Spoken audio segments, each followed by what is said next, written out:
Hello, everybody.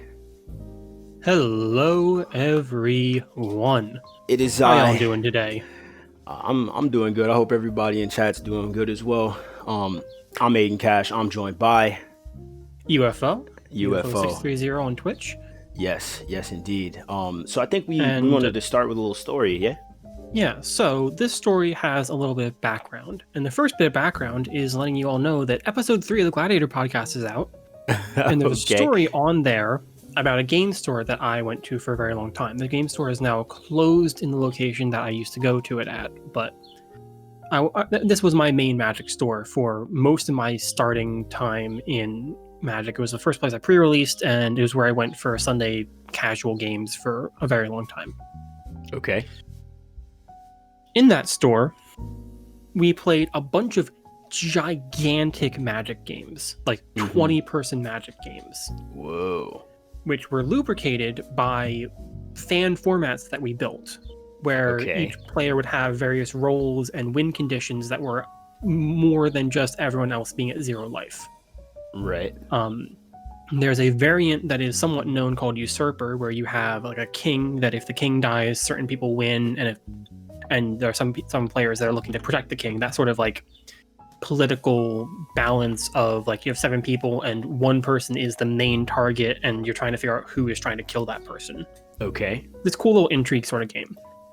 And at the time they expanded that to be an even bigger hidden role team game where you had different colored teams, each with like 1 king and 2 bodyguards of them. And that team of 3 is trying to explain. That team of 3 is all hidden, and the king needs to figure out who their bodyguards are, so the 3 of them can work together to win the game against the rest of the players. Right. So that's the premise of this game. I was playing a deck again that I brought up in the podcast, my 60-card casual clue deck, which is a really fun one, and mostly was centered around a card called Confront the Unknown. I'm putting that in chat right now.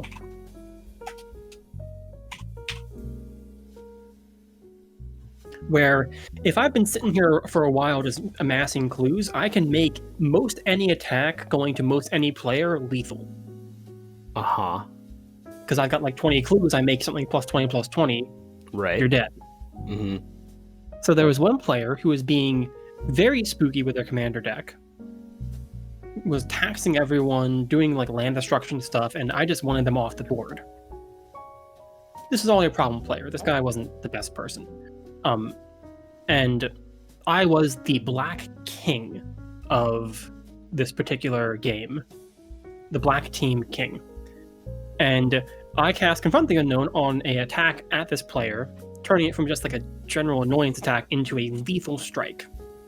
And this player was very angry at me. Right.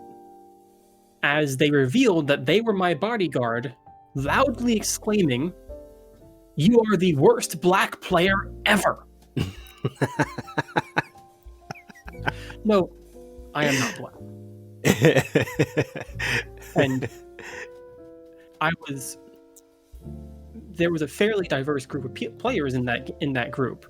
And so the several different actually black players of that table that were there started referring to me as the worst black player ever. And as they were accepting it, the nickname stuck. So if I talk to the right people, you're the worst black player ever? That's what you're saying? That's pretty funny. Yeah, it stuck for years. Yeah, well, hopefully, in due time we can get back to that LGS culture. I would love going back to what that was, but that LGS no longer is, unfortunately. That's right. You said it was closed. But the group of players that I started playing with from that LGS, I still play with in Household Commander. Okay. And that sort of shit. So that feeling still exists, but not exactly like there's no longer going to be giant 20-person games where you can get up after your turn, go get a meal and finish it before your next turn comes around. Right. The social aspect of it was what it was for. Mm-hmm. It was fun though, very fun. Yeah, I believe it. Speaking of fun, yep, we've had a little bit of an issue in getting this particular talk scheduled. Yeah. I was, a little bit under the weather this past Saturday, and it's been the Wednesday before that was just bad timing and for compounding issues. So here we are on Wednesday talking about the 2 top 8s that happened for season 2 of the tournament series. 100%. So to start, right? Let's qualified? Who qualified? Let's generate some brackets and just get those up as graphics or whatever. So in this particular venue, 1, 2, 3, 4, 5, 6, 8, 10 are the ones you're wanting to grab. 1, 2, 3, 4, 5. All right, so I got Josh Dunville, Supreme Phantom, UFO, right? Yep. Andre K, Elemental P. All right, so that's 1, 2, 3, 4, 5. You said what else? 6. Rec Deck, Elay Puff, and Joker. Rec Deck. Skipping Cat Muzi and Seismic in this particular one. Okay, Rec Deck, Elay Puff, Joker Boney. Right, let's generate it now. Let's just jump into the EMA, get that generated ahead of time, right? So we have Yep. Who was the qualifications for this? 1, 2, 3, 4, 5, 7, 8, 10. 1, 2, 3, 4, 5, 7, 8, 10. All right, so Lassie Sela OM. Then we have Ultra Gel Cat Muzi. Yeah, speaking of, hello Ultra Gel, how you doing? Ultra Gel, how we doing today? 3 or 5, 7, 8, 10. As you said. Yep. Bagalish. Okay. Hope that's spelled right. Hey, Cat Muzi, how you doing? Hope Fire you're doing Shoes. well. Cat Muzi, how are we? And just general call to chat, how is the music volume? Yeah, let us know. Anytime there's audio. Power over monitoring exactly how that comes out on Twitch's end. Sometimes it can be overpowering from my voice, or otherwise, or the other way around. Right. While we're getting this last little bit of setup happening. Cool. Okay, so. Good. Excellent. So let's start. Where you want to start at? I think I want to start at deck choice for the AM League. Okay. So let's go first seed Dunville versus Joker. Mm-hmm. Dunville was on well, you have the decks downloaded or no? I do have the decks downloaded. Let me bring up the screen here. So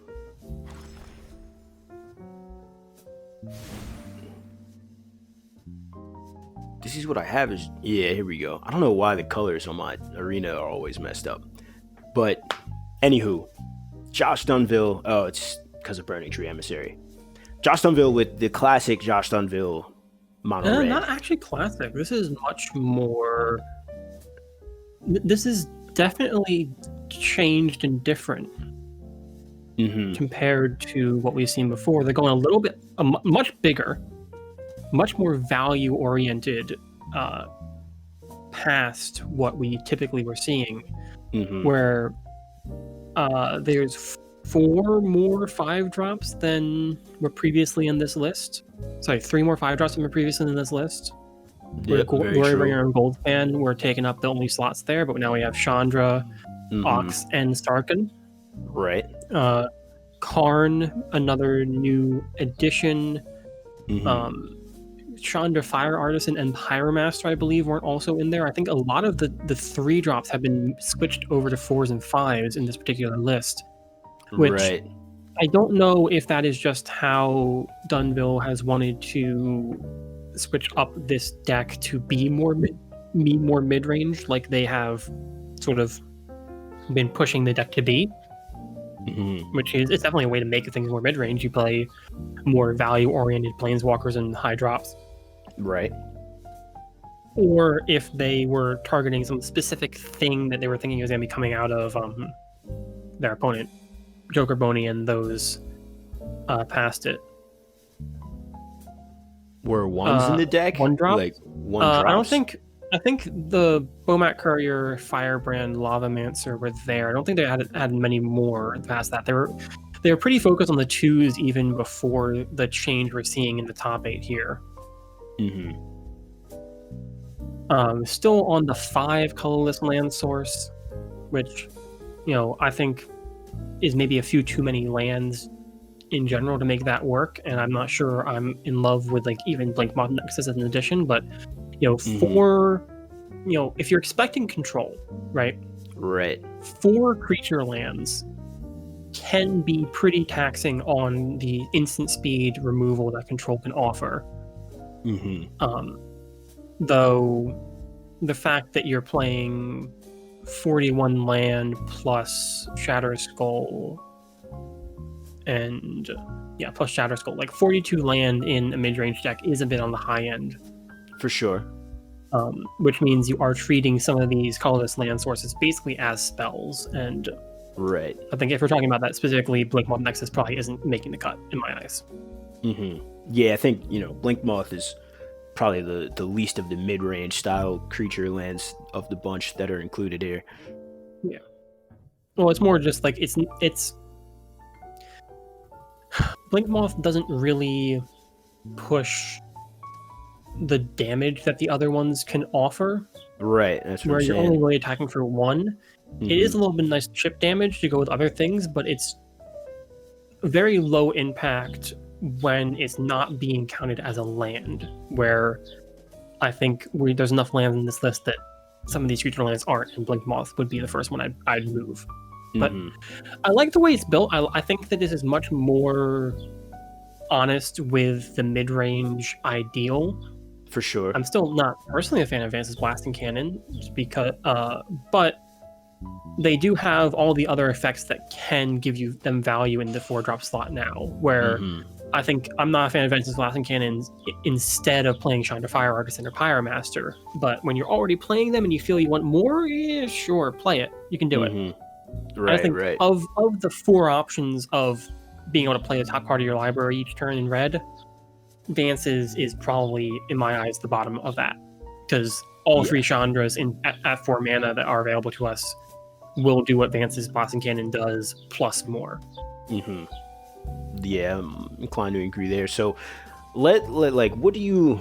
And I mean, obviously, neither of us are Josh Dunville, right? But what do you, think these new additions were in a dodge to, right? Like, what were we addressing or expecting in the meta? I think they were expecting a lot more control, possibly. They were up against Joker, which is just a wild card. There's no way to predict what Joker was going to be doing.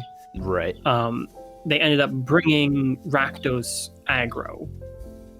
Rakdos sacrifice aggro, I believe. Right. And we can move to that list now. But I think that this is just going more mid-range, and going more mid-range makes you... It shores up bad matchups by sacrificing some of your good matchups in a way, where you're flattening your average against the rest of the field. Right.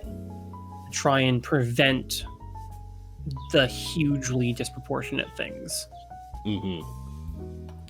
Cool. And so Josh Dunville's opponent, Joker Boney, was on a list. Red Black Sacrifice. Here we are. And so let's take a look at this. We looked at this list once before, right? And Similar ideas, yes. And this is I would say, where Joker has landed and felt good when it comes to this type of deck, I would believe. okay. So what are some of the notable changes? Just a general lowering of the curve. Okay. And a focus on the 3s as your end game. Right. Look at these top end 4s. You got Eradicator Valkyrie, which is just a very rare effect in these colors, being able to regain some life. Right. Rankle, crazy. Yep. Just really good card.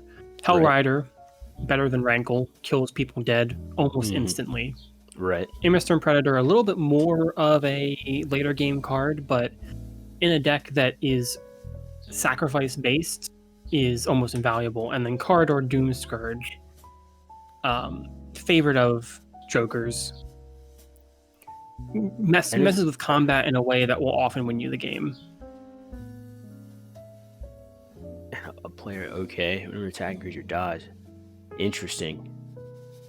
I don't think I've ever really looked at this card before, but interesting that Joker is on it. It's proven to be pretty good for them. I could believe it. And just generally, what you're doing in this deck is you're playing out a bunch of your creatures, and you're playing out your Blood Artist likes. Your Judiths, your Caradors, your Spiteful Pranksters, that sort of stuff. And you're just kind of taking attacks that aren't always the best with blocking. Maybe they've got one big creature that can block your 2/2 and kill it, but you're just pushing damage with your attacks. Your creatures are material to be sacrificed for damage. 100%. And if you get some weaponized monsters in play or collateral damage in hand, you can often negate some of these blocks by throwing your creatures at your opponent and just making it very hard generally to clear your board without taking a bunch of damage and potentially dying from it. The board sticks around because until the Mayhem Devil or the Spiteful Prankster is dealt with, removing it kills you. That's kind of the idea. Right. Yeah, the idea is to play these aggressive threats paired with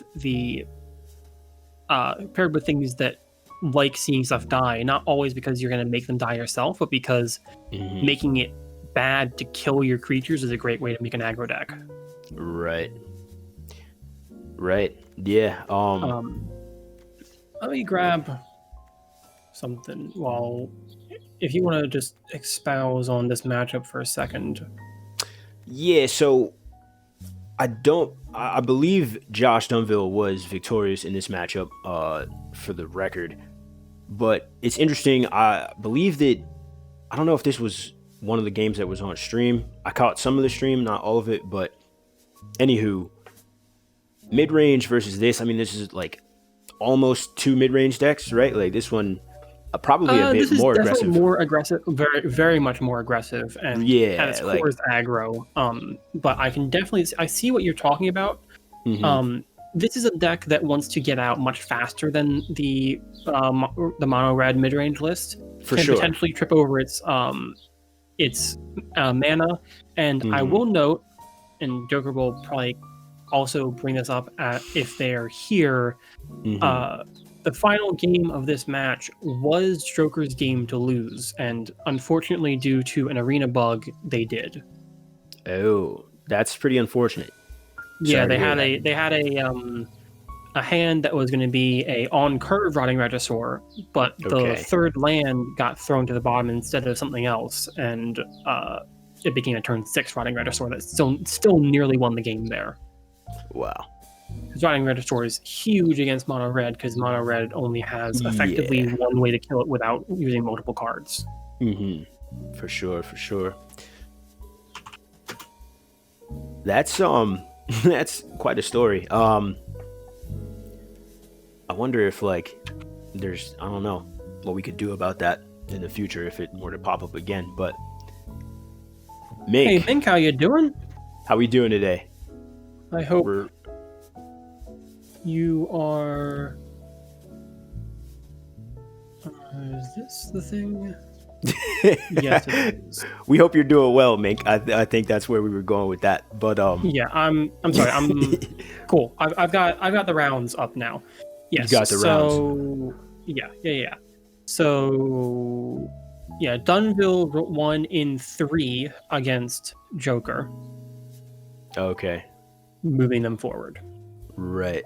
Andre, how are you? Good to see you. So cool. I think we want to let's bring up the bracket again, right? And then talk about. Let's put that result in. Yes. We can't actually put the result in. That's the unfortunate part of the bracket generator. Because I'm not signed in. Maybe I can sign in real quick. Hold on. No, I just want to log in.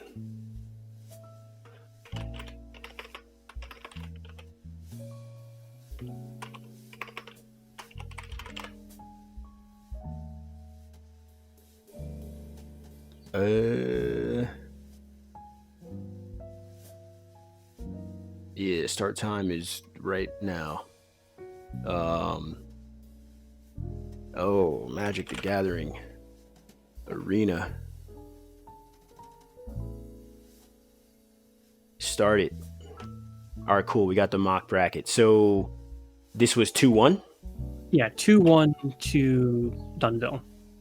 Copy. Now, next down the line, let's talk Andre versus LMNOP. Right. So this is a matchup that we've talked about a few times before.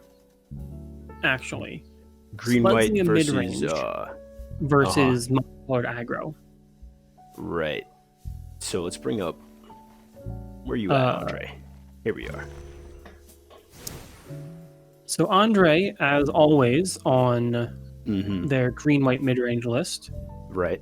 Pretty classic at this point. They've got their Baneslayer and Lyra at their 5-drops. Always amazing aggro foils. Sure. New card from Historic Anthology. Again, talk about Historic Anthology on the podcast. Out today. Take a look. Saltex model should probably doing exactly as we described, where it's basically just going to be a whole bunch of stats for very little mana. Yeah, sounds about right. And being able to upgrade like a Scavenging Muse into a 6/6 base and also plus the counters, or Stonecoil Serpent plus the counters, like 100%. Anything that gets some sort of benefit outside of just being stats, Kazandu Mammoth, that sort of stuff is loves to see Sawtusk. And there's a number of things. Throw it on a flyer, and now you got a flying 6/6 trampler.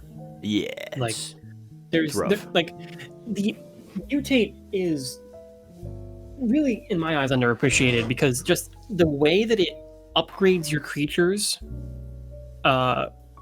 is extremely significant.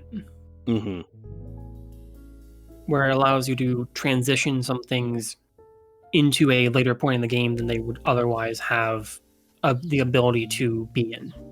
Right.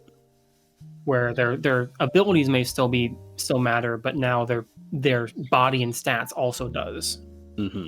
And notably, there also is a Gem Raiser here, which means we can do some multiple mutate trigger shenanigans if we really wanted to. Right. I don't think we're reaching for any of that in this particular list. Oh yeah, you're not building towards it, but no, it's a thing that can be done. For sure. I was going to say a second ago, a lot of creatures in this deck, because of Scavenging Oozes and Stone Coils, things you named, there's a lot of counters that are going on top or underneath, whatever way you look at it, the mutates as well. So that's a plus. Are there any cards that came in that are new? I don't think I see any other than Sawtusk, like we mentioned. From Historic Anthology 4, definitely not. Well, I just mean new to the list. There's Decking Stone, I guess, from Historic Anthology 4, but that's just a guaranteed thing you can include. New best removal in white. Yes, for sure. Not for long, but for now. It was the new best removal in white. And it still is going to be second best. Yeah, definitely. As always, Ranger of Eos, Stone Coil, Giant Killer, thing I love to see. Yep. Yeah, I'm with you on that. And yeah, I mean, Otherwise, I think solid list. 5 You made changes. 5 changes for the tourney from your regular list. Can so we- we noticed the Sawtusk. Right. Did you add in... The Vorinclex is already there. I'm curious. It's been a little too long since I last looked at a list of yours, Andre, to know exactly what. Swarm Shambler became Alseed. Okay, I like that. Okay, yeah, that's a fine thing. Vanguard Danto became for Cruel Harpooner. There's no Vanguard here. Wow. That's You a have spicy. Cruel That's spicy. Harbinger for Harbinger. Luris. I don't think I would remove Harbinger from a deck like this, but that's just me. And then Voracious Hydra Hydra for Thrashing Brontodon. Okay. Yeah, no, that's I see Interesting. the reasons. Like, there's the thing about these cards and a deck like this in general is there's so much quality in the card pool that's available to you that changes like these can be made fairly painlessly. Yeah. Depending on what you feel you want to be teching versus and functioning against. Right. And makes sense, right? I mean, like, Crawl Harpooner, you're expecting a little bit of control, right? Like we were talking about in our pre-championship discussion, and it's like Crawl a lot of the time Control is going to try and finish you out with some kind of crazy flyer. Crawl Harpooner. Yeah, I don't think I want to remove Vanguard against Control, though. Well, so, like, no, that's the thing. Maybe not. So maybe not specifically. Vanguard comes out. A note to just the life total cost of trying to keep a Vanguard around in the aggro matchup where it doesn't block very well, right? And really hurts you to save against various burn spells. Like, it's not in specifically the aggro matchup. It's not exactly that great. Right. Yeah, I can agree with you there. And speaking of their first matchup, yeah, they're up against Mono White Aggro. Absolutely. So let's Mono White Death and Taxes. Sort of a low to the ground value deck looking to get early aggression in. Mm-hmm. This list. So let me. I'm interested in this land count. 33 modal. So plus 34, modal. 35, 36. Yeah, that's fine. Okay.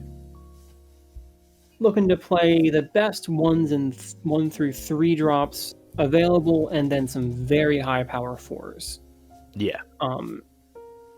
As always, Maul of the Skyclave is, I'm sure, great card. Dorn Pouncer, a new card as of that tournament. Mm-hmm. I believe Double Strike with the Eternalize ability to make transitioning into the late game a little bit easier for a deck like this can be nice. Right. Where you're not playing any actual 5s, so some things that are functionally 5 later in the game are really nice to have. Right. Which doesn't have a huge amount of those, but Adorn Pouncer is one of them. Mm-hmm.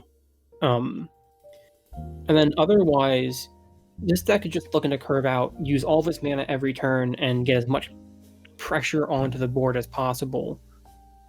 Yeah. Unfortunately, it didn't work out for them. Yeah. This particular match went to Andre 2-0. Right. But, and I think the way I would explain that, and the way I've seen that functioning, is that the mono white deck wants to get out early. It wants to be pushing damage as quickly as possible. And the Silesia mid-range list that we see and we're looking at there has a lot of early creatures that match or beat the base stat lines of the white creatures that we're seeing. Right. Which means their mono white list is now relying even heavier on their suite of flyers to try and get damage through. 100%. And that's not always going to happen, as well as the fact that there's enough reach and enough, reach, the keyword, and enough potential removal. There's not a huge amount of suite removal in this Selesnya list that we were seeing from Andre, but there's enough that I think as long as they could control the sky, the ground was much less of a problem because of, in some cases, the choices made in going into this, where you have these things that are much better blockers than attackers. Yes, for sure. And you pretty much summed up my opinion on it as well, right? It's just like with the green, you get the added beef, and then the matchup can kind of become about evasion, which was, what you touched on at the end there. So, yep, 2-0 for Andre. It wasn't an unwinnable match from the side of white aggro, but it definitely was not would not have been an easy one to push through when you're very likely to be stopped by a 2-3 on turn 2. Right. When you're trying to get your 2/2s in. And so then it would be a match where you need to very, very specifically use pump spells to clear out things as removal, and it's a match where you need to gain and continue to have board advantage up until and past the point that you would lose to a Baneslayer Angel. Right, which is of which the deck they were playing against had 2. Yeah, and it's a tall order. Yep. But let's talk pairing 3, which is Supreme Phantom and Elay Puff. Bring down this screen here, right? And so what we'll see is Supreme Phantom decided to be a bit of a wild card theirself. No, well, we said that when we were talking about this not too long ago, but that's true. Supreme has a very wide range of decks that they can play. They're known for winning events with control. But we actually, I think I actually mentioned this, they've been testing this Rakdos build for a little bit now. We've seen it in a few different tournaments from them. Right. And this is what they brought to combat the mono red mid-range list that Elay Puff brought. Right. I believe, yes. And the results say it was close. Yeah? What did it go 2-1? Okay. 2-1 to someone. And looking at this, Supreme definitely built the deck with red in mind. Elay Puff was very predictable. You knew that it was coming. Life gain in this list in the form of Mire Triton, in the form of Nighthawk Scavenger, in the form of Eradicator Valkyrie. Right. Unfortunately, Aethersphere Harvester. Aethersphere Harvester. A lot of this stuff is creature-based lifelink. We're not seeing an Erebos intervention. We're not seeing the Hunger, the Ixalan one. Moment of Craving? Moment of Craving, thank you. Okay. We do see Cling to Dust while we're on the topic. We do see Cling to Dust. Non-creature life gain. And just like generally, very honestly, good curve. You'll often be doing stuff on one, where whether it be a tap land to fix your mana or a 1-drop in some version of it. Your 2s are likely going to be easy to cast. There's no double cost, double pip costs here. Right. And moving into the 3s, we see a little bit of a preference towards double black, which is translated into the mana base, where when it comes to single pip cards, we've got about 4 more single pip black cards than red cards. Right. And then moving into the further in, again, more double black than double red. Still, mana base is reflecting that, and then into the 5 drops, pretty even split. So this deck is built and looking to cast its spells in order without floating any extra mana. And right. I'd say the unfortunate thing is that it still comes with the risk of hurting your own mana because you're playing 2 colors opposed to 1. Right. And when you're up against a 1-color deck, your mana stumbling can mean you lose a game that you otherwise would have won. Oh, for sure. You know, and that's just the reality of these sort of multicolored mid-range lists, even 2-color mid-range lists. Oh yeah, 100%. And I just want to touch on, when we look at this list of cards, right? We see the two V words. We see versatility and we see value, right? A lot of these cards are doing more than one thing, can be cast more than one time, never return, cut to ribbons. Hagra Mauling is a land or a spell, depending on what you need. War Boss makes tokens, you know what I mean? Land or spell. It's a very classic style of diction when it comes to the card choice, right? In terms of what we think of as mid-range. And what was the result of this particular pairing? Well, let's move over to what Elay Puff was playing. Okay. And we'll talk about it. All right. No problem. Let's find Elay Puff. Here we are.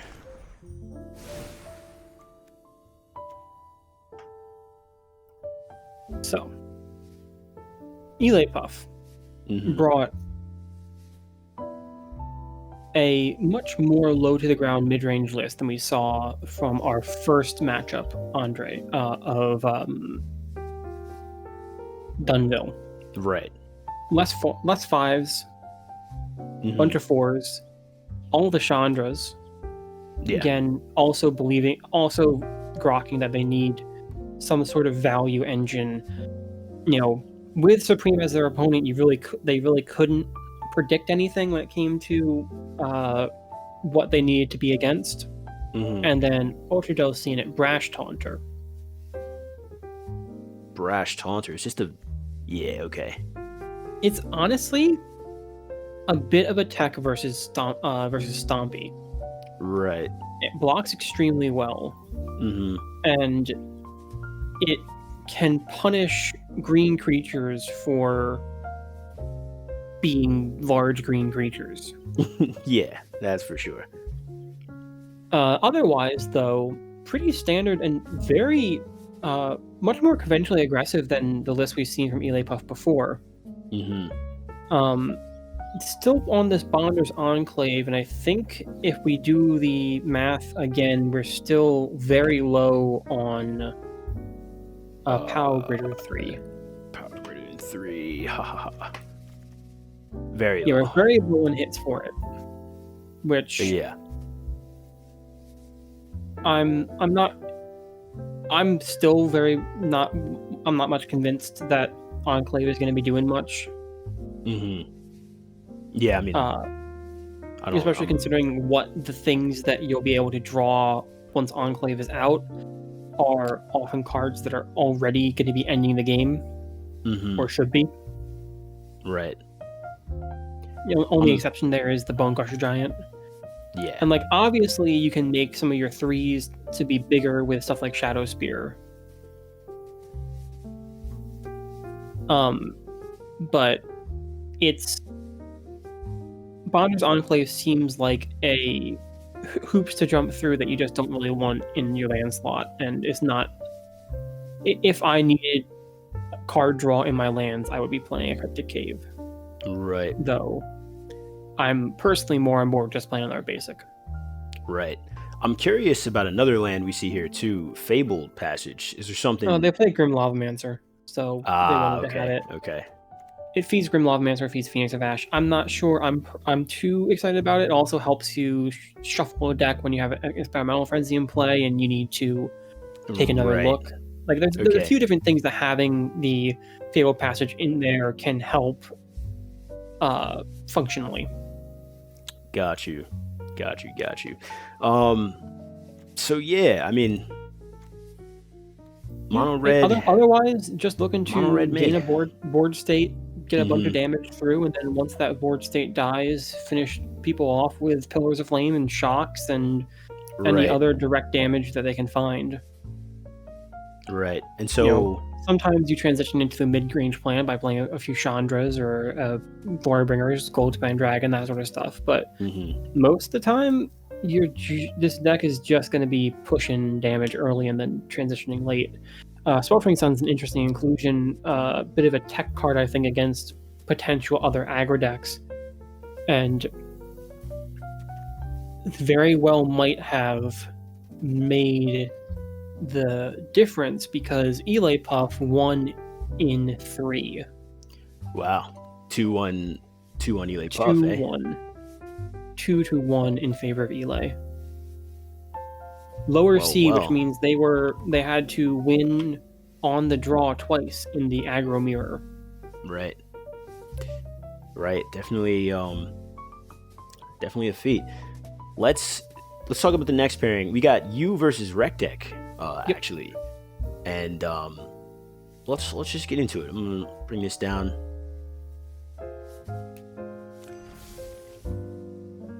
And so you're up next, and you're on Dimir. Yep. I was kind of surprised to see you on Dimir for this one, but I'm just going to kick off to you. Tell us what you were thinking, what was going through your mind, card choices, etc. This is the meta call, and it worked excessively well in this matchup. Okay. Which you're going to be wondering, but still. Game 1 on the play wasn't close. Okay. Finished it out, and I'm pretty sure, if my memory serves, it was up 1 going forward. So game 1 went through, life gain came through, played a bunch of stuff, and eventually beat him down with a torrential gear hook, I believe, was the end condition of that particular matchup. Okay. The next game was a slugfest. Bunch of life gain from the cards I was including, Erebos Intervention, Moment of Craving, that sort of stuff, and ended up at a point where if my opponent had anything but Collision Colossus, I was able to convert into a win. Okay. They had Collision Colossus top deck. No cards in hand, had that Collision Colossus, killed me. Not even Embercleave was enough damage because they had a creature with small base power. They had to have Collision Colossus there. Right. And they had it. Next game. Back and forth. A whole bunch of removal gets pointed at a whole bunch of creatures. And I am facing down a Lightning Phoenix at 2 with a 5/3 Nighthawk Scavenger in play. Oh. Okay. You know the card, the one that's right in front on the 3s? Nighthawk Scavenger, yeah. So I was about to turn the corner and start getting a bunch of life. No cards in hand. Only card they had access to was a Bonecrusher Giant that was on an adventure. Okay. We had a few more removal spells available in hand, but I needed to get something down as well. I felt that I needed to get the Scavenger in play to mitigate the likelihood of burn top decks. Right. Unfortunately, playing Nighthawk Scavenger meant exactly Embercleave off the top killed me. And only Embercleave off the top, because anything else would have hit the Nighthawk Scavenger in such a way that it would have gained life. Right. And there was nothing that did enough damage that killed me from the 7 potential life I had on one card. Even 7 potential life plus the 3 toughness, right? Colossus wouldn't have killed me. So, I mean, of course, Embercleave top deck kills me. Yeah. Where the double strike turns a 2/2 into a 3/3 double strike, meaning that the first hit on the Scavenger kills it without life gain. Right. And then the trample on top of the double strike means that the second hit then kills me. Yeah. And that is what makes Embercleave so much different from a lot of the other double strike enablers we have available to us on Arena, It is double strike plus trample plus stat buff. Yeah. Each of those things meshes with the other to make an attack almost impossible to lose. Right. Yeah, Embercleave is quite a card. So we can move to the direct decks list. It was pretty standard compared to what they brought. And that's understandable. They've been tuning this list for a while. There's not much difference. They've been cutting the 5s. Okay. Down but to that 1. was even before this event. Right. And they were putting in a lot of pressure. I was able to mitigate a lot of the pressure, but just generally, aggro is still aggro and can still aggro you. You know? Yeah. And then when you have the potential for nut draws and get them twice, then that's what breaks a pretty even matchup apart. That's magic, baby. Yep, it is. And like, I may come across as like bitter about it, but it's more just like I'm trying to explain where the loss came from, because it's pretty easy to document where that loss came from. Right. Also, not to discredit that, you have to put yourselves in these positions to make the top decks, right? So it's like, no, we're not trying to take credit away from anyone, obviously, just, talking about things as they happen. Yeah, so any other points of interest on this list, or should we move on, do you think? Well, Katmuzi, I was moving knowing what their list was, and this is their list. Notably, I guess you're correct. Thrash also would have done it.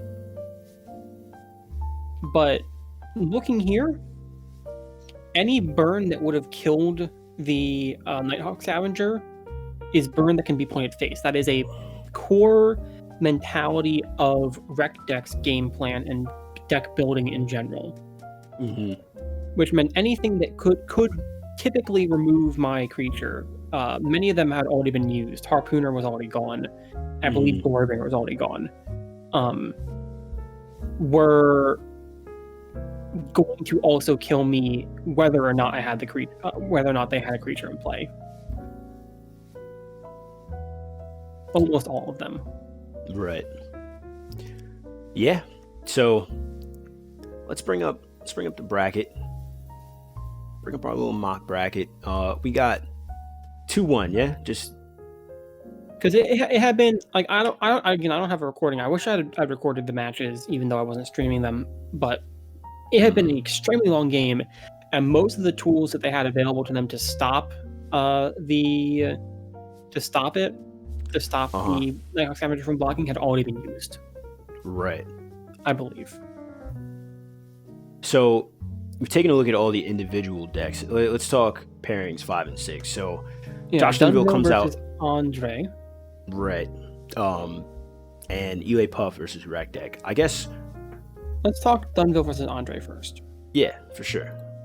So why don't you set us off? Well, a few things. Dunville, lower seed. So Andre was on the play. Aggro doesn't like being on the draw. And now they need to win at least once on the draw. If not, at least once you need to win on the draw. There are situations where you can do one. Dunville... Oh, no, sorry, Dunville was higher seed, right. No, Dunville's first seed. Yeah. So, wait, pardon. You're correct, Andre. I'm stupid. Don't worry about it. I think, yeah, we knew what you meant, but continue. Yeah, Dunville being the aggro player, well, historically the aggro player, the build that they brought was much more mid-range. But mono red on the draw is a big boon, and it means that Andre, in most cases, needs to win at least once on the mono red on the play, big boon. Leslie mid-range needs to win at least one game on the draw, and sometimes 2. Right. So, bit of a hurdle to go through. But, as we were saying before, Selesnya midrange is kind of a big foil to monocolored aggro.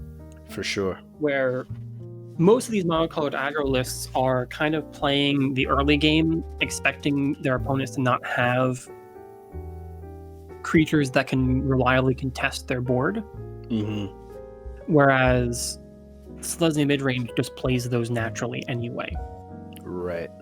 And that disruption in game plan early means that the game is going to go often later, where the Baneslayer Angel ×2 that they're playing, Lyra and Baneslayer Angel respectively, will win the matchup. And then there's also a bunch of other incidental life gain that's being played. I'm pretty sure Drastani Discordance being played. I'm sure there's a few other things there. Yeah, and then this deck not being excessively aggressive. Again, Josh Dunville was playing a much higher curve mono red list, and pound for pound mono red versus Selesnya, once you hit turn 5, Selesnya wins. Yes, I was gonna say just a more powerful top end in general, right? Like Glorybringer looks at the Baneslayer Angel and just can't do anything. Mm-hmm. Did you know Baneslayer Angel has protection from dragons? Oh yeah. Yeah, you think it never comes up, and then you get the exact showdown you just mentioned. Playing Glorybringer and Goldspan Dragon, and just like, and it's one of those things that's so infrequently known, right? That it's not impossible to be got by it. Oh no.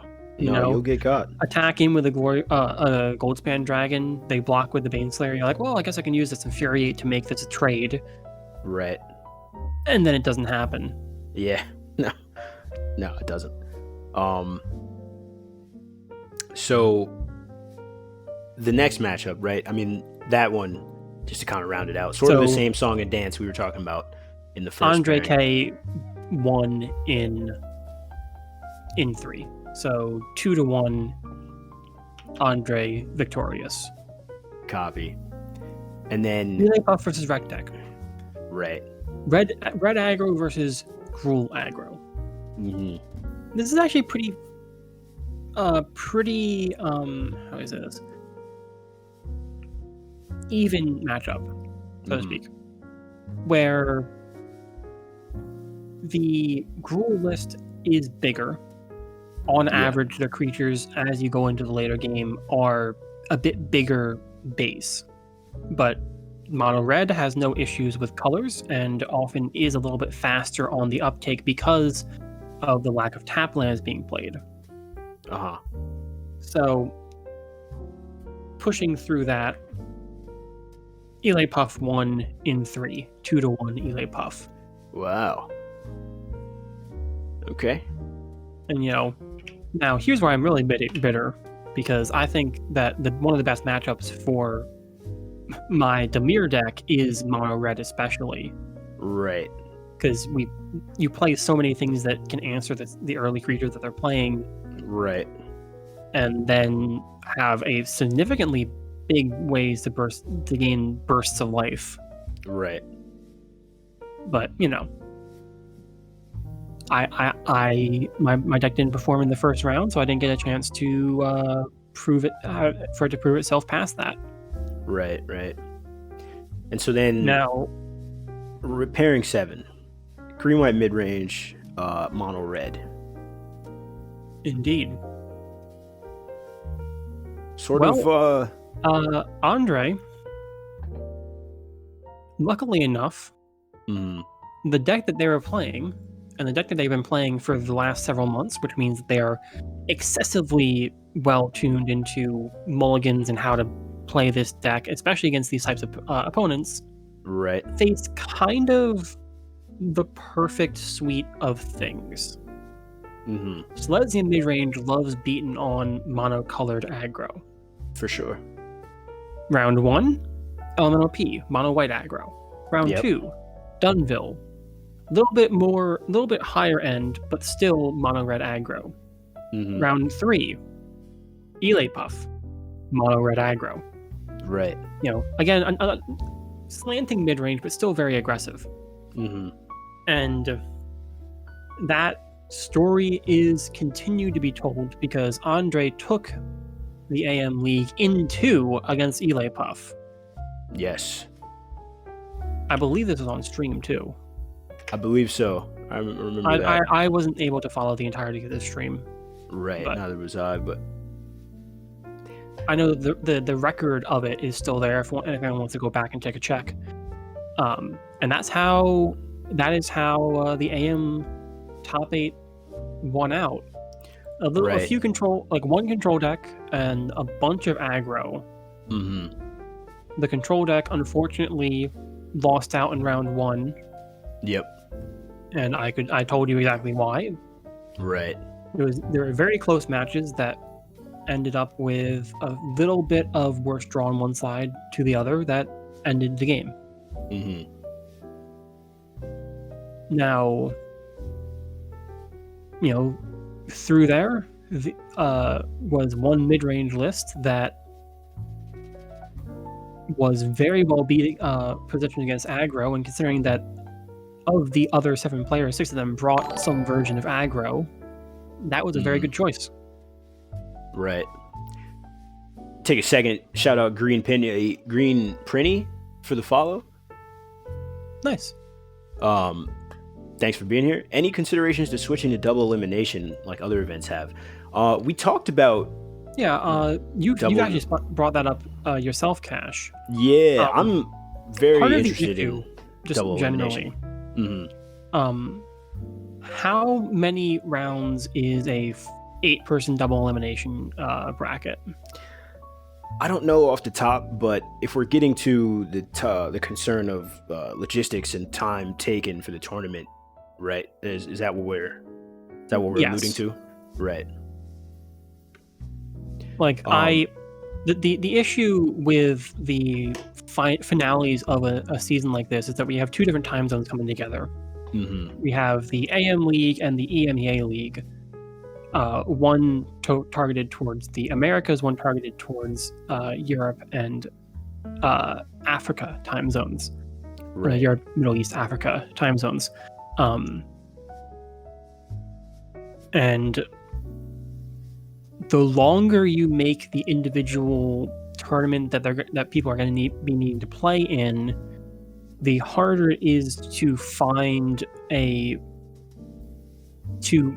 for some people in various time zones to be able to commit. Right. This event started at noon Eastern, which for those who are competing from California, which I believe some were, that's or like 9, at the very least some of the people playing, that's 9 a.m. Any earlier would probably be out of the question, especially on a weekend, which is where we would be playing these. Right. And this event ended after 4 hours. I think actually more. It was closer to 5. Yeah. Which 5 p.m. Eastern, moving over to the European time zones, is quite late. Yeah. And any more time on that could potentially mean that competitors would need to drop or push themselves past what one might be comfortable doing. When you're working within a single time zone, it's much less of a consideration, but any extra time on the end of this sort of stuff really is further expanded on because of just the general difference and diversity of people competing and tuning in. 100%. And I think the ending gist when we talked about double elimination before was that would probably be applied to multiple day tournaments if those ever become a thing. It would have to be. To be. Yeah. And then and then the same reasoning is why, say, the Gladiator games are probably going to stay as 5-round events for the foreseeable future. Maybe there's reason to extend it 1 round, go to 6, but when your turnout is somewhere close to 175 players on average. Yeah, it's You a lot. need round numbers nearing double digits to get a cut to top 8 if you want to do a cut to top 8, Right. which means at least 2 days of events. A tournament like with a Swiss. about I'd say 16 hours of playtime needing to be committed, which is just honestly a little ridiculous for an online tournament in my eyes. Yeah, You know, and like a Swiss seeding phase with 100+ entrants, right? Like it gets to a point also where like a cut to top 8 is like not big enough. You know what I mean? Yeah. You would need to just include more. That's what you do. You in round like day 1, you cut to day 2 where you pare down on the players and then cut the top 8 after that. Yeah, but exactly. So point being, there would be multiple cuts, right? Yeah, exactly. But, exactly. Let's talk. Double elimination doesn't do the same thing, but it's still not.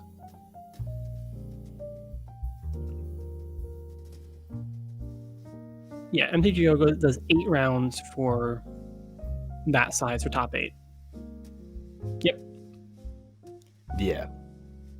So and 8 rounds, while a great idea, again with time zone considerations, is just not really that feasible to fit into a single day of online tournament participation when we are connected with the community. MtGO does those big events pretty consistently, and people are going in there knowing that that's the timing, and I don't really think that that's a draw for us, at least to me. 5 hours of Magic is enough in my eyes in a lot of cases. I don't think that's too far off from the truth, but yeah. let's talk EMEA. We got Lassie, we got Louis Zero, Ultra Gel, Cat Muzi, Sela, Fire Shoes, OM, and Bagulous as the 4 pairings respectively. Yep. Right. Let's just jump straight into Lassie's list. Why don't we? Let me open it up here and then I'll bring down the screen.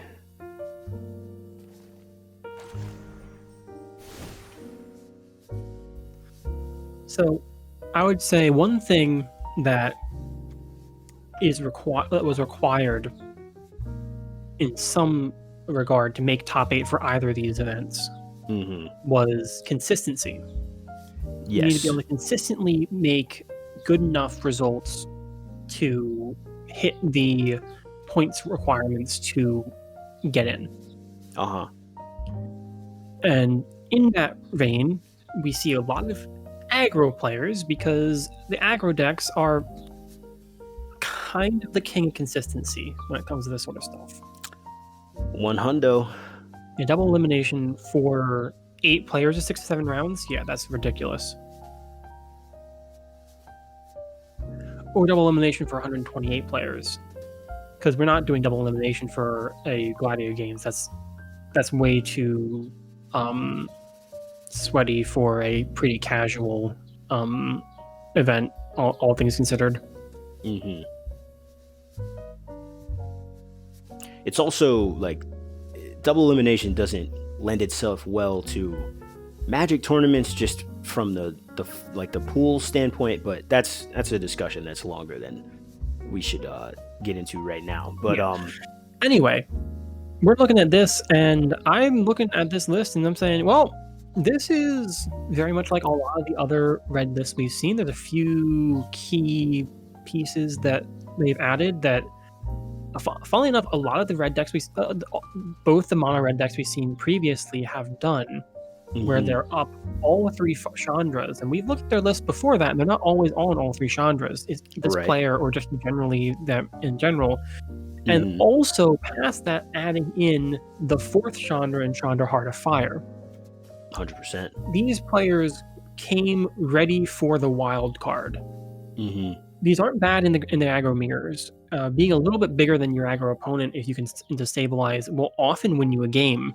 For sure. Where it's not easy for mono red or red based aggro to kill a planeswalker cleanly without combat, and if you've been controlling the board or have a board state that can't be attacked into easily, these planeswalkers will be your win condition in a board stall.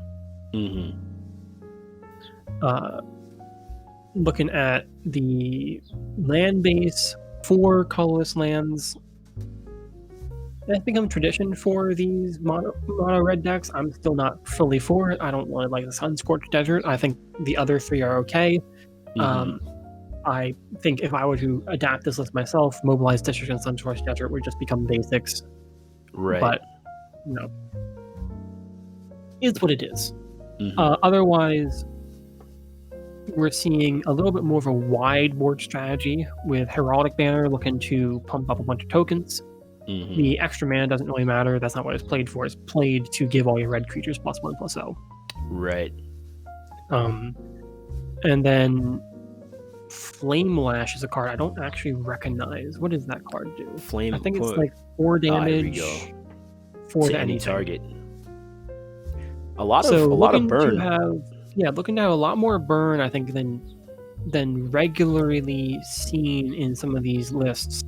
Going up to Wizard's Lightning even, which has been pretty low on people have been pretty low on Wizard's Lightning, and this list is running both that and Flame Lash. Definitely a little bit more focus on the burn out end game, while also having these Chandras to help the grind game. For sure. Yeah, it's running, like you said, just, focusing on that burnout end game, which I think basically everything that can go face and isn't literally unplayable is in here when it comes to burn spells. Yeah. Though Flame Lash is arguably, but that's I was gonna say we're walking that line. You know what I mean? Yeah, but there's no like open fire here, I don't think. No. Because 4 damage is actually a pretty decent break point that you need to be hitting, though. For sure, yeah. I would not personally be on a Flame Lash before I'm on Soulseer, which we're not seeing in this list. Because 5 damage is even more important, especially against stuff like Baneslayer Angels that can really hurt, or that sort of stuff. So otherwise, though, pretty consistent red deck, and was facing up against, because this is the last up against Gruul aggro by Luigi. Okay. Where's that at? The one you're on right now. Oh, goodness. So, let's bring this up. So, this is a very interesting Gruul aggro list. Because it's going a little bit more mid-range. We see this, right?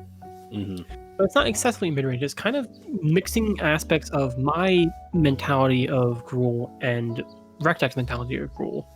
You see some of these fingerprints, Crocodile the Crossing in one, and Dominant Chaosbringer in the other.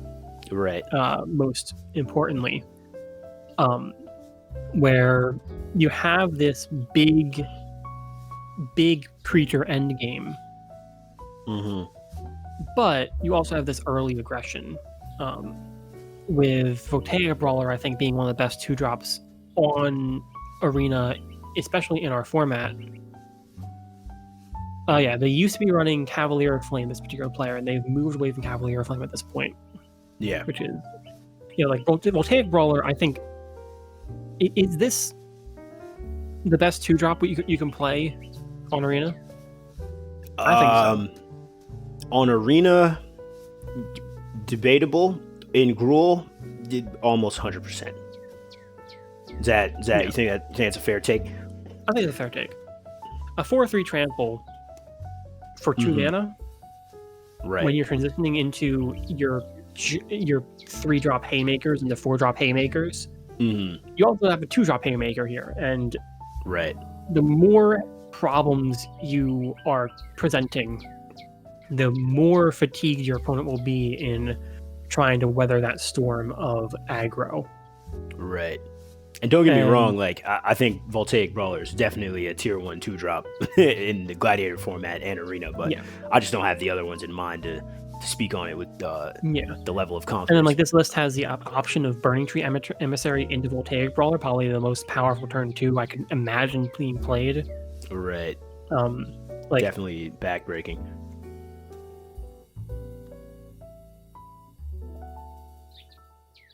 Yeah, Adanto Vanguard and Thalia are there. I actually would argue that Seasoned Hollowblade is better than Adanto Vanguard in a lot of situations in this format right now, with the discard being much less of a cost compared to the paying life, and being able to block better than Adanto Vanguard is very real. Right. Very true. I get your true. point, though, Kamuzi. I agree. Now, just generally, a lot of beef, and we've talked about this before, where the deck that goes a little bit bigger in the aggro matchup will often be winning. Yes. And that's the case still. Luigi took this in 3-2-1 in favor of them. Copy. So we got a 2-1 here. Not a 21, a 2-1. And then we got our second pairing, Ultra Gel versus Cat Muzi. So let me bring up Ultra Gel. I believe Ultra Gel is on black-green. Yep. This is the first matchup we're talking about that doesn't, at least, we'll see the lists. That doesn't involve aggro on either side, at least not explicitly. This is this is definitely an aggro slanted mid-range list, but it's definitely a mid-range list, right?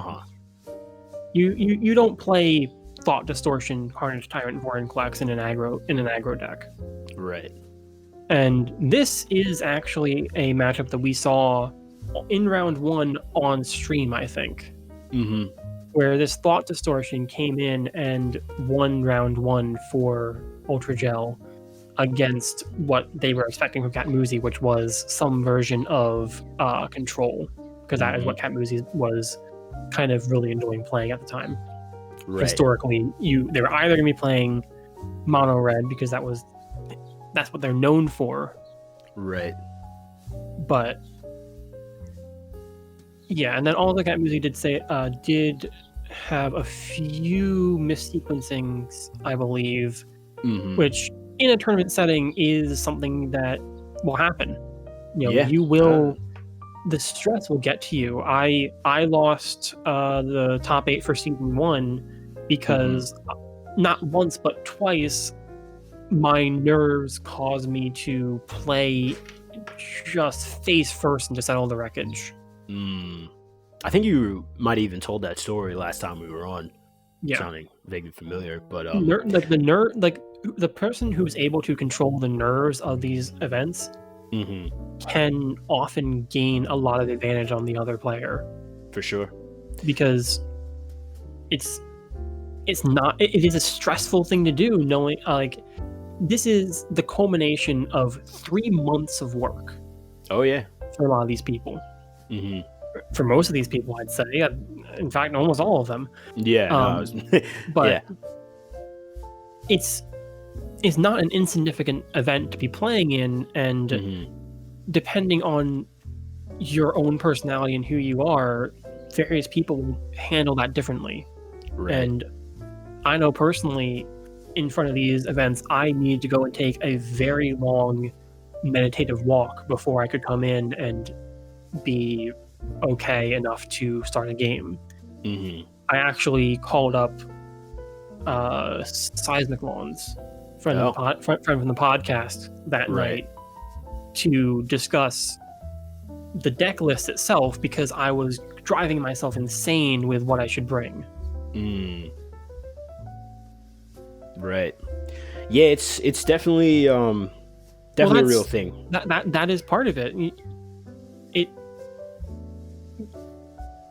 Magic is a game of critical thinking. It is a game of taking all this insane amount of information in and translating that into the best play possible. Yeah, it's not an easy And thing to do. sometimes a piece of information gets by you. Yeah. Or you And, can just, misexecute, right? Like, execute. In hindsight, you can get really caught up on, I should have seen that. yeah. But there's, an opponent, and a good opponent will be distracting you from the real problem. Oh yeah. Yeah, there's certainly there are poker elements at play here, right? I just really quickly was playing Cat Moosey in the league. It was Black Mold versus Red White Aggro, right? Or Death and Taxes. You're on one, which one one? of the two. You're on Black Mold. I'm on Black Mold. And so Cat Moosey, incredible player. We're battling, and I end up in a position where I have him dead on board, right? It's an attack where I just have enough creatures and a Ronus, and I can activate it twice and then just get in for the final points of damage, right? And so I'm like thinking about the turn. I'm like, oh, I've got it, like, you know what I mean? And then I just click go to combat, but I don't activate Ronus. So now Ronus can't attack, and Cat Moosey just flies in on over me. It was like whoever messed up, right, was going to lose on the next turn after I messed up, right? So it was just like, you can what's it called? It can happen. It happens to everyone. It happens to the best. You know what I'm saying? Exactly. And nerves and that sort of stuff is a natural part of competitive games just in general, and Magic is just really good at creating them. Yeah. So, but in the end, Ultra Gel came out on top. 2-1-0 against Cat Moosey on Jeskai Control, which is the list I'm going to pull up right now. That's not it. That's it. No, this is it right here. Where Cat Moosey, and fairly correctly, was wanting to be able to beat creature decks, and Jeskai's very good at that. You've got your early red removal, you've got your early white removal, you got your early blue interaction, essence scatter, that sort of stuff, backed up by the sweepers in red and Deafening Clarion in red and white, and then topped off by the sweepers in purely white. Right. But because you're Jeskai, you get to play Whirlwind of Thought and Dream Trawler, which are the ways that one card win conditions against the slower matchups. I like this meta call quite a bit. It's unfortunate that it didn't execute as well as it could have. Right. No, I thought it was a really smart play. A bit more of a controlling take, and it's like you said. I've been doing in my control list is I've been cutting Hieroglyphic Illumination for Think Twice. Really, that's an interesting trade-off. Because in the aggro matchup, it's you're doing it as a one mana cycle card almost all the time. Right. I was going to say about that, right? It's like Hieroglyphic is sort of taking up 2 slots on the curve where it's either 1 or 4, and Think Twice is kind of the same thing where it's 2 and 3. So yeah, our Devastation definitely is another sort of versatile removal spell where it can either clear up a walker on the opposing side of the field or creatures. Also answers Adanto Vanguard, Seasoned Hollowblade, 2 very popular cards. Stops Heroic Interventions, which is a card that has been teched into things like Golgari midrange as way to protect your creatures from wraths, and Our Devastation kind of gets through a lot of that stuff pretty well. Right. Also, kill opposing Dream pretty cleanly. For sure. And another card, you're removing indestructibility from our creatures, right? Or planeswalkers, Soul Seer. So a couple pieces of tech there going into the meta. I think I like what was happening. They're not doing too much greedy on the top end. I think Commence the Endgame probably is a card I wouldn't be playing personally. I think that's very hyper specific to a matchup that I'm not expecting very much of. Right.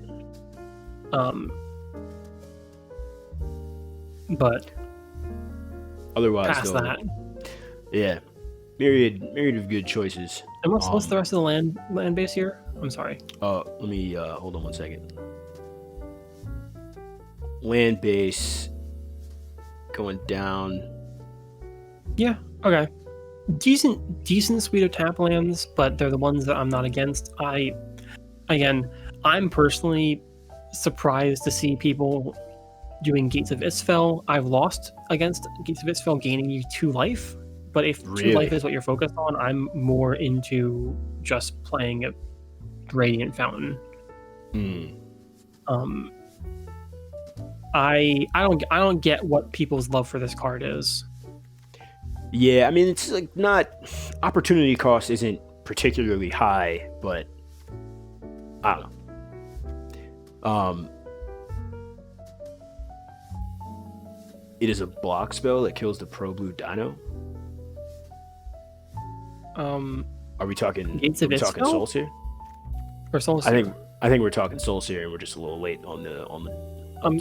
I'm not sure I fully understand what was being brought up here.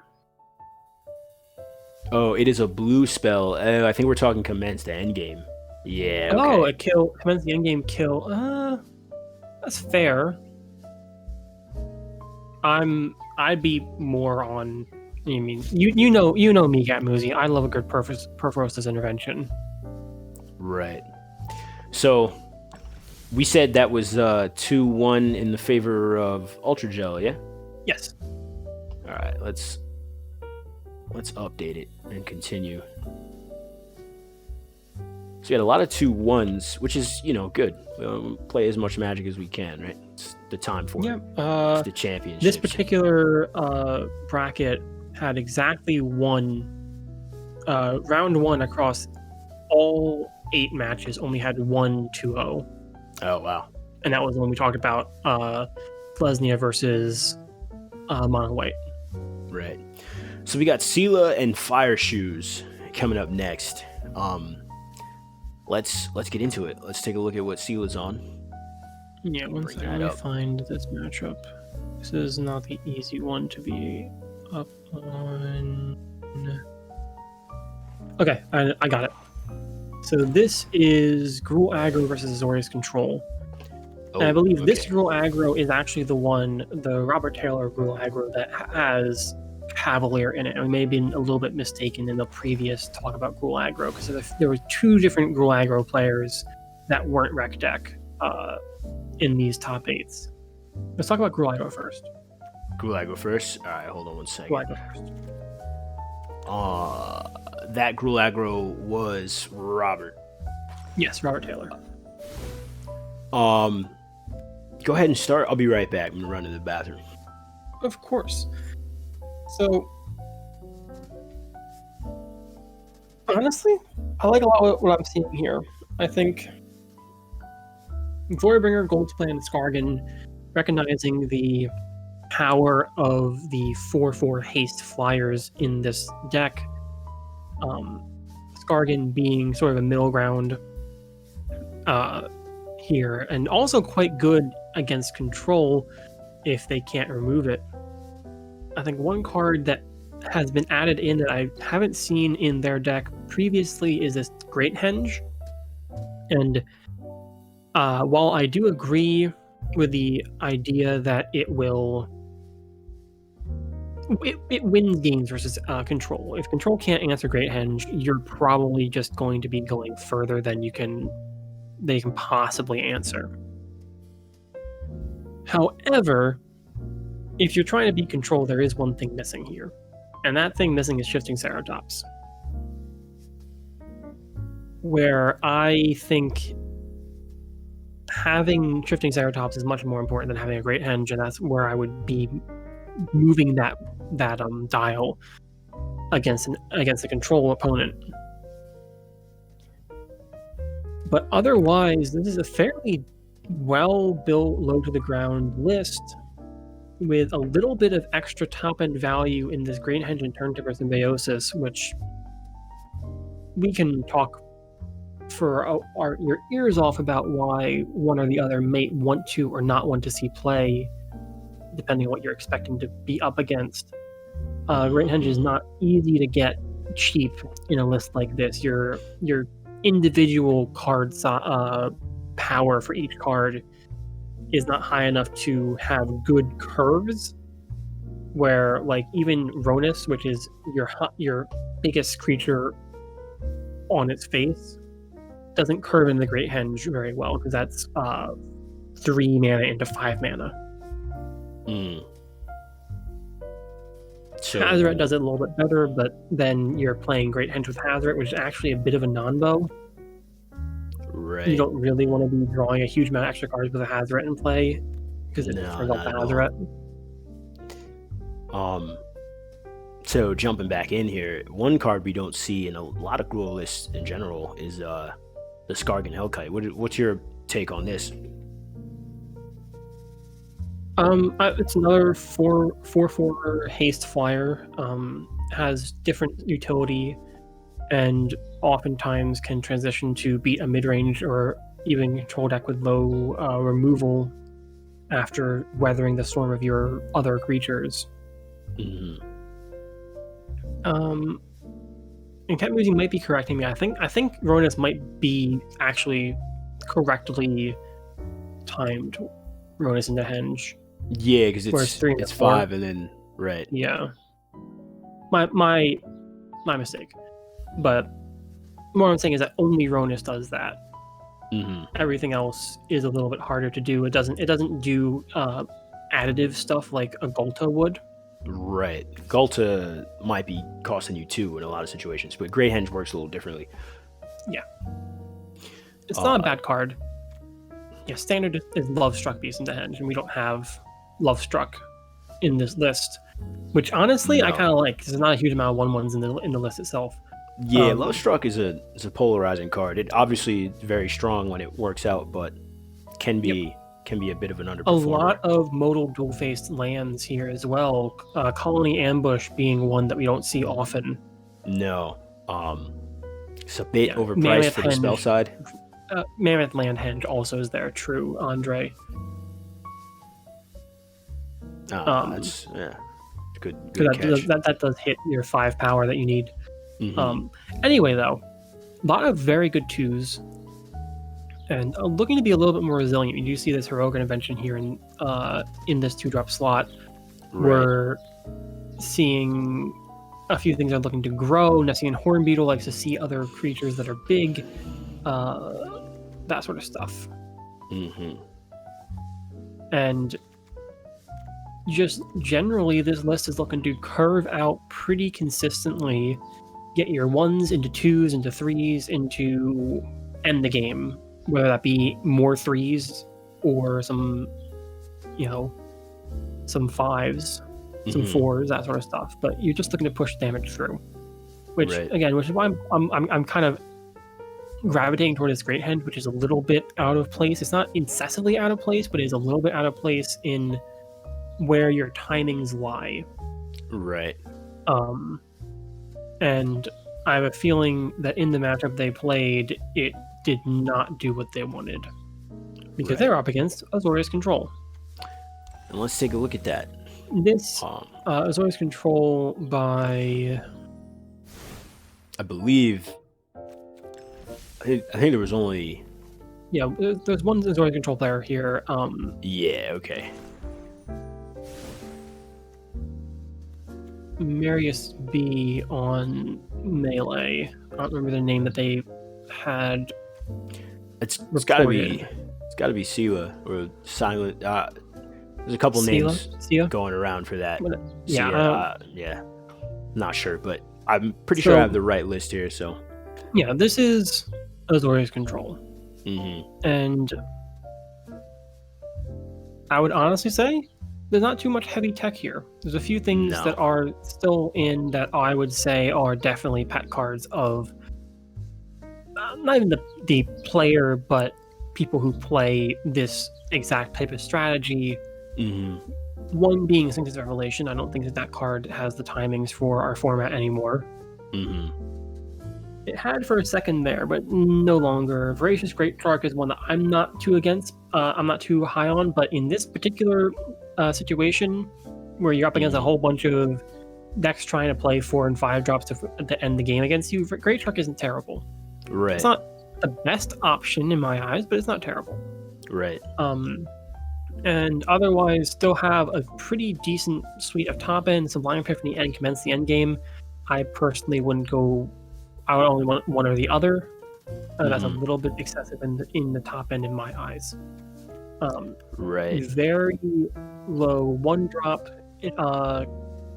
inclusion, which honestly is completely fine, especially considering the amount of tap lands they're playing. You want to be playing tap lands on turn 1 when you're playing these many tap lands, and pointing out the tap lands, I still don't like seeing these mono-colored cycling lands personally.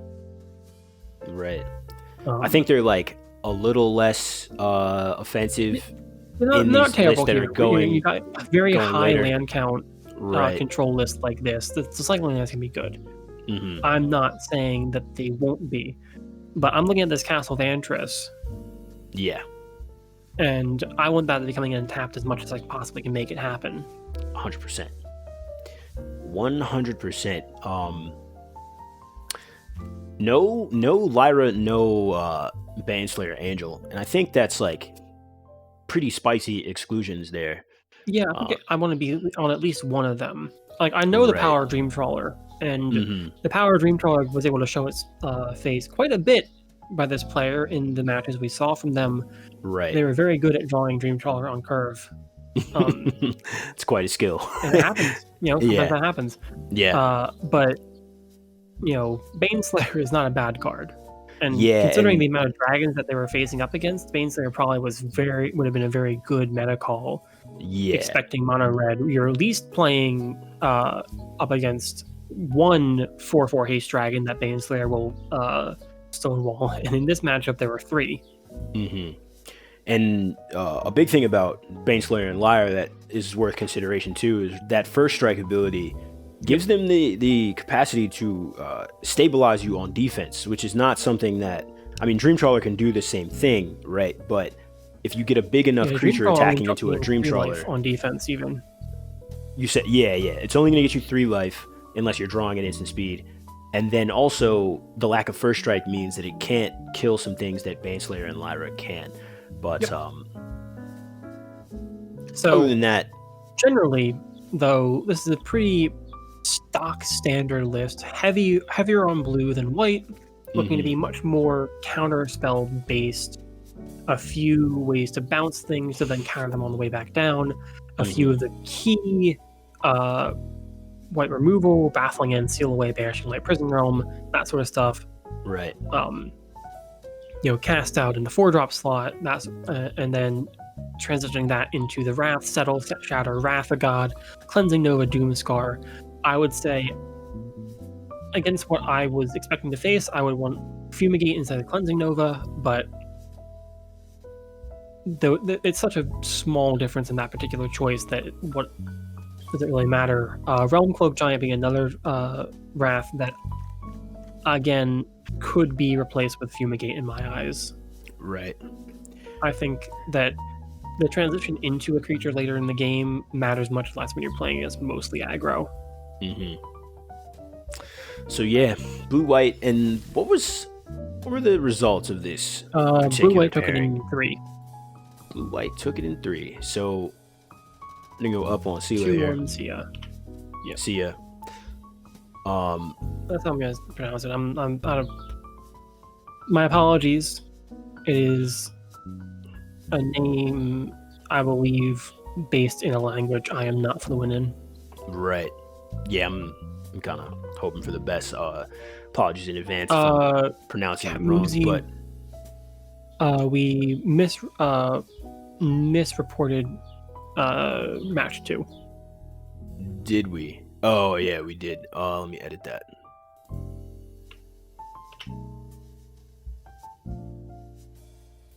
Cool. Thank you. So, last pairing in round 1, we have OM and Bagalisk, right? Indeed. Let's flip down and take a look at what OM was playing. Yeah. So OM, also known as Silence Designer, was on Boros Aggro, and Bagalisk was on Gruul midrange / Stompy, I believe. I believe they were on a full-on Stompy build.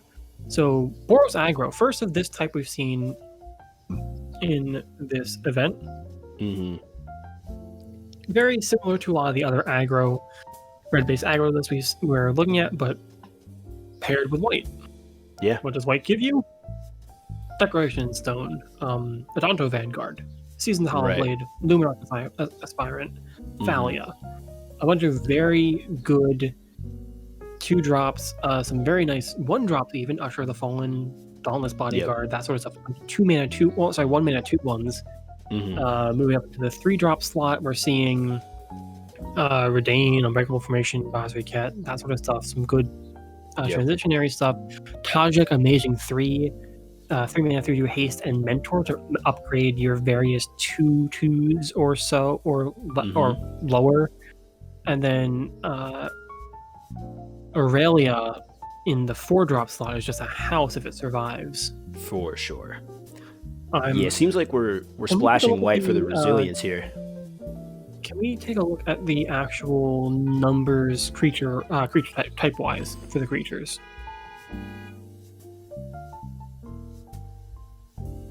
You see that 19 human number there? I do.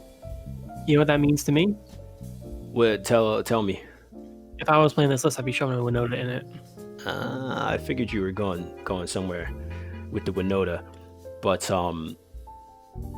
you got a bunch of humans to hit. You do. You definitely do. About roughly a little less than half of your creatures are humans, which is about the ratio you want, right? Indeed. So yeah, I mean, like I was just saying, obviously the humans in this particular case aren't like the same top end that a Warriors deck has, where Warriors has 3 5-drop humans that can come in and really change a game around. Right. But less splashy. Yeah.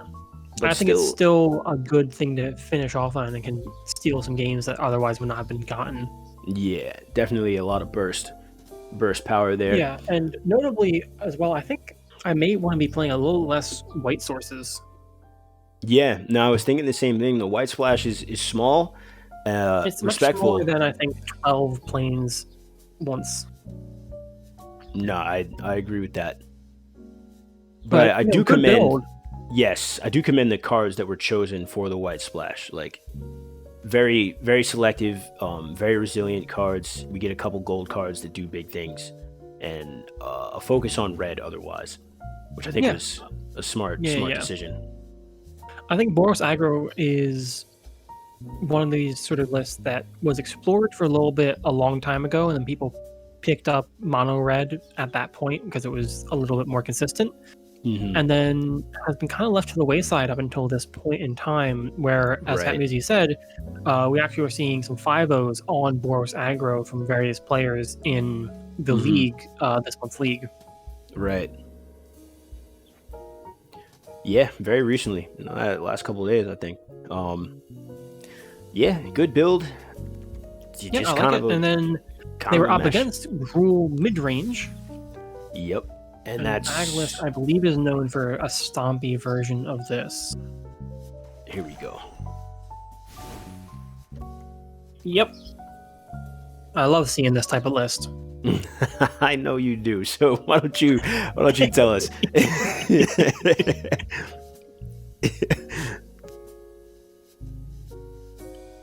So this is Gruul Stompy, which is very different from the other Gruul aggro lists that were being played. Because it's not really aggro, it is quite literally a stompy deck. Oh yeah. Where you're playing ways to skip up mana. In fact, this is almost it's a pretty faithful copy of where I finished with Gruul Stompy, not right before this event happened. Anyway, a few changes, obviously. Not everything is the same. Grimoire of Mancer in here, a card that I personally don't play. Right. But the idea is there, where you have Gilded Goose, Llanowar Elves in the 1-drop slot. You've got all these different, actually quite good 2-drop ramp spells. Caryatid, Drover the Mighty, Paradise Druid, those ones, right? Mm-hmm. Yeah, and the general idea, as you said, right, is threats ahead of schedule. That's out of schedule. So you want to skip up to 3 mana on 2 if you can make it happen with Anywhere Owls, get a Garruk's Harbinger in play and just beat down with that. Or, honestly, one of the best plays on turn 2 you can make with this deck is also Selvala. Yeah. Which is it's actually quite risky, unfortunately, because if you're playing on turn 2, you're risking your opponent getting to draw from a 3-power creature.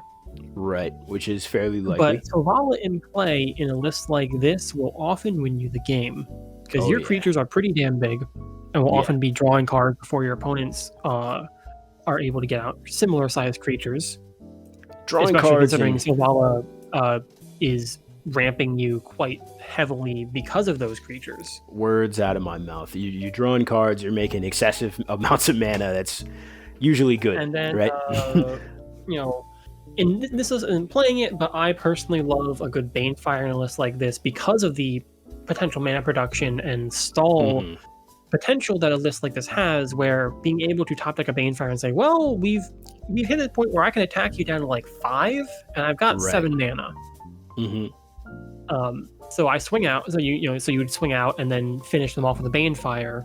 Right. After they made good blocks, and maybe not the most life total saving blocks. Right. Yes. So this is a deck of attrition. Vivian Monster's Advocate, a huge one here. You use it in conjunction with various things to make various effects happen quite well. One of the new ones that is in this list is Glorybringer into Toralf, to use Glorybringer to machine gun down a suite of smaller creatures that are accosting you. Right. Where you're able to basically just distribute that 4 damage across all your opponent's creatures. Yeah, Toralf, definitely a big boon to the Vivian package and just red decks in general, right? Yep. And then you also have the really high roll of Ghalta into Terror of the Peaks, where Ghalta comes down and Terror of the Peaks deals 12 damage to a target of your choice, often your opponent's face. Off in the face. Which will win the game even without either of those giant threats getting any need to attack. Yeah. And then if they don't die after that play, they still need to answer Terror of the Peaks, which is going to cost them 3 life if they're removing it single target wise. And Ghalta. It basically is a play that pushes your opponent into, you need to Wrath my board, almost exclusively Wrath my board, or lose the game. And that's just there. Diamond Chaosbringer, another card that I love in these rule decks, where the extra mana is important in a deck that is looking to play 5 drops and 6 drops. The Riot that happens on these creatures is great, and then the -3 is actually really good against control. Oh, yeah. Yeah, Domri... All the Domris are beatings against control. The 2 Domris that are not Planeswalker deck Domris, yes. Yeah, that's right. I was going to say another thing, too, right, about the Ghalta Terror of the Peaks interaction is that it gives this Gruul deck, which is typically going to win in combat, a very reliable way to win on the stack, which is kind of interesting for a Gruul deck, right? Terror of the Peaks is one of the core pieces for this list. Terror of the Peaks also has very good interaction with Elder Gagroth, or Elder Greg, as we've been calling it in the podcast recently. Right. Where you can use the Greg to make a beast. And Terror of the Peaks gets to do 3 damage to any target before blocks are declared.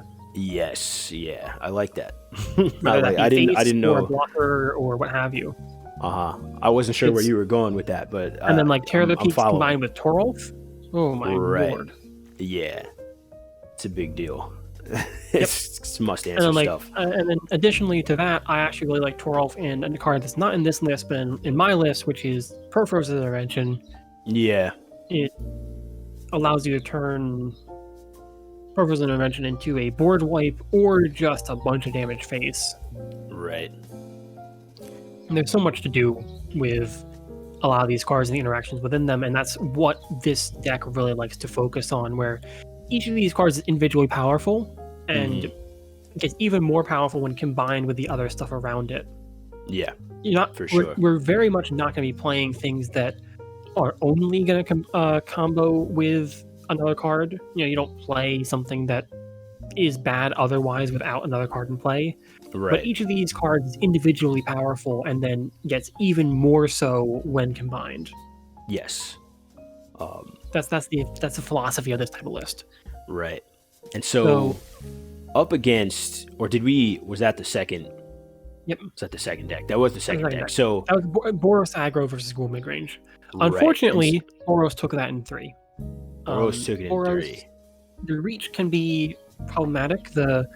Each deck has potential to have mana issues, and when you're playing the deck that's trying to fix your mana issues with mana creatures against a deck that's playing a bunch of burn, you're not always going to have a good time. Yeah. Hundo. If you can get an Elder Greg in play, well then, 6/6 Vigilance Trample. Yeah. With a whole bunch of things to do that are good against aggro. Yeah, but a lot of the ramp needs text to hit for Gruul to beat aggro in a lot of cases. So pairings 5 and 6. Let's talk 5. We got Luigi, and Ultra Gel. So that's black green aggro versus Golgari midrange. Golgari midrange, yeah. And so what's the result of this? Well, again, in these sort of aggro versus midrange matchups, especially when you're both green, the deck that's going a little bit bigger will win. Right. And in this case, Ultra Gel came out on top with 2-1 in their favor. I don't remember seeing this on stream, or if I was on stream, I wasn't there to see it. I wasn't, getting in and out of that particular cast. But I would say most likely what happened is that Golgari, being a list that has big creatures and lots of pretty clean removal, was able to control and stop a lot of stuff. Great Henge carried a game. It's good to know. Great Henge, a great one for that sort of stuff. Life gain is often forgotten about, but insanely important in that type of matchup. 100. And just making your creatures a little bit bigger in a time where the actual size and stats of a creature really matter when it comes to getting the board to a state that you want is pretty important. Quite nice. Yeah. And so Sela versus OM, right? We have OM on control. I often say that it's one of the control variants. It probably is the worst against aggro. It doesn't have as much of the early interaction to stop that sort of stuff. Right. But that doesn't mean it doesn't have a terrible. It's not going to lose to aggro by default. And this is the case of that not happening, where Zora's Control came out on top 2-0. 2-0 against wow. Boros aggro. I'm actually pretty sure at least some of that match was cast. Okay. And I don't know. I can't really give you an analysis because I don't actually know much of what it was. But I'm pretty sure I watched this match. I would imagine that the early removal came up in enough of a density for the wraths that were being played to come into play, and probably one with a Dream Trawler. That's usually how this particular player wins in this list. There's a very low density of win conditions, and Dream Trawler is one of the best ones. For sure. And then final round. This is versus Azorius Control. This was definitely on stream. Yeah. On stream, very close match. Unfortunately, it did go. Ultra Gel being in chat mostly. Unfortunately for Ultra Gel, it did go the way of Sia. 2-1 in their favor, but there are some very close games, and right. Honestly, now that we've talked about all this, just good play by everyone involved. Yeah. Reading the matchups, bringing stuff that I think was very well suited to their play style, what they were comfortable with, and also still had a good chance of making it all the way. I think any one player of these 16 had the skill and the deck to make it to the top of the pile. For sure. With, For sure. It doesn't always happen. Sometimes people misread or aren't ready for some stuff, and no one here really did that. No one seemed like they were being caught by surprise of what they were going to be facing or what they needed to be doing. Yeah, it was a nice mix of... there was no incorrect tech cards, especially in a list. There was nothing that was trying to focus on stopping combo. Right. And it was a nice mix of meta calls and comfort picks as well, which is something you love to see as a spectator, right? Because you get to see people, going on their outside deck and also on what they think is the best deck. Right. And sometimes that's one and the same, which is what we saw with Andre K, because there's one more match after this one. And that is Andre, ever the performer there, who we got the Glorious Protector play from back in the Gladiator games. Yeah, Andre making a lot of big plays on stream. Seems to be more their specialty to win. Selesnya mid-range versus Azorius Control. Right. Round 4. Not for any extra prizes. Just for the glory. For the glory of it. To prove AM versus EMEA, the top player of each of those, as determined by these events. Who would win? And it was Andre. It was Andre. Yeah. Thalia, I was going to say. Thalia carried at least one of those games, right? So the final game, I believe, right? Settle the Wreckage. We were watching from the perspective of the blue-white control deck, and a Settle the Wreckage was held up.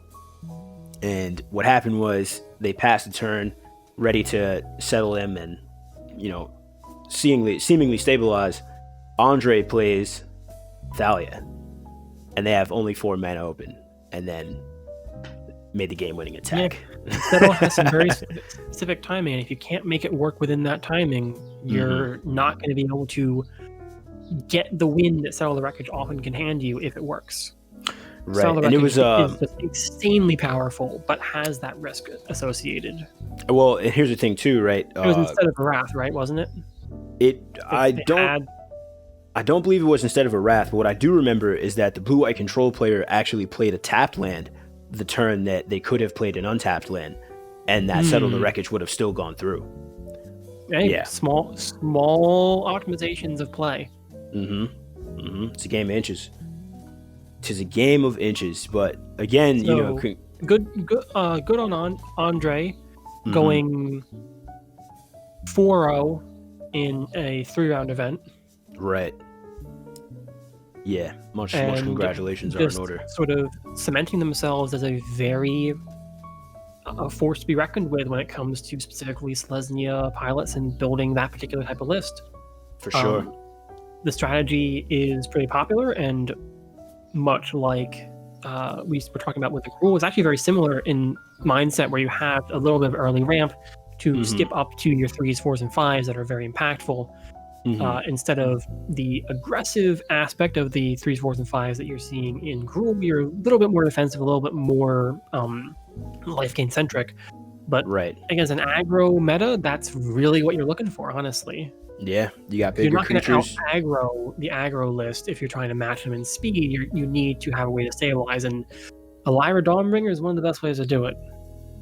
Without a doubt. And yeah, that's the championship recap. It seems